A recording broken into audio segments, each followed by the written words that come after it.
দেহ তোমার, মন তোমার, স্বাধীনতা তোমার, ডিসিশন তোমার। তোমার ডিসিশন তুমি নিবা, চাইলেই তো আমি ওই জায়গায় নাক গলাইতে পারি না। তুমি আমারে ভালোবাসবা না, না বাসলা আমি তো তোমারে জোর করতে পারি না, প্রশ্ন করতে পারি না যে তুমি আমারে কেন ভালোবাসবা না। কারণ যেইখানে অধিকার নাই সেইখানে অধিকার দেখাইতে হয় না। তুমি আমারে ভালো না বাসলে আমার তো একটু আফসোস, দুঃখ থাকবই। কারণ আমি এত চেষ্টার পরেও লাস্ট ফিনিশিং এ আমার আয়ত্তে আনতে পারি নাই। লাস্ট ফিনিশিং এ তোমারে আমার দিকে কিঞ্চিত পরিমাণে আকর্ষণ করাইতে পারি নাই। যেটুক আফসোস হওয়ার ওইটুক তো আফসোস হবই। কিন্তু সব থেকে বড় আফসোস, তুমি আমারে ঘৃণা করো। তোমার এই ঘৃণা করাটা আমি মনের থেকে মাইনা নিতে পারি না। কারণ এই দুনিয়ায় এমন কোনো মানুষ নাই যে আমারে ঘৃণা করে। তুমি আমারে ঘৃণা করতা, আমি মাইনা নিতে পারতাম যদি ঘৃণা করার মতো কোনো কাজ কাম করতাম।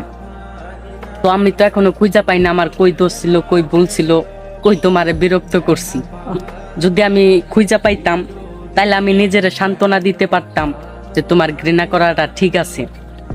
একটা কথা কি জানো, একজন মানুষের লাইফে ফার্স্ট এবং লাস্ট যদি কোনো একটা কিছু ঘটে, ওইটা ইতিহাস হইয়া থাকে।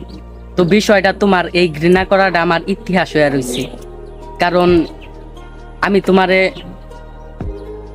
এই দুনিয়ায় এমন কোনো মানুষ নাই আমার জানা মতে, তবে আমার অজান্তে কেউ আমারে ঘৃণা করে কিনা জানি না, তবে আমার জানা মতে এমন কোনো মানুষ নাই যে আমারে ঘৃণা করে। কিন্তু এই ঘৃণাটা তুমি আমারে করলা। তুমি আমার যৌবনের প্রথম চয়েস। তুমি আমার কেমন একজন এটা তোমারে বুঝাইতে পারি নাই। তুমি আমার বাছাই করা পৃথিবীর শ্রেষ্ঠ একজন।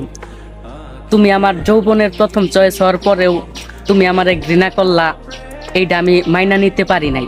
যখন আমার এই কথাটা মনে হয় যে তুমি আমার যৌবনের প্রথম চয়েস, তখন আমার নিজের প্রতি অনেক রাগ হয়, দুঃখ হয়, নিজের প্রতি অনেক জিত হয়, নিজের শাস্তি দিতে ইচ্ছে করে। কারণ তোমারে কেন আমি সন্তুষ্ট করতে পারলাম না, তুমি কেন আমার ব্যবহারে সন্তুষ্ট না। ওহে কি করিলে বলো, পাইব তোমারে রাখিব আঁকিতে আঁকিতে।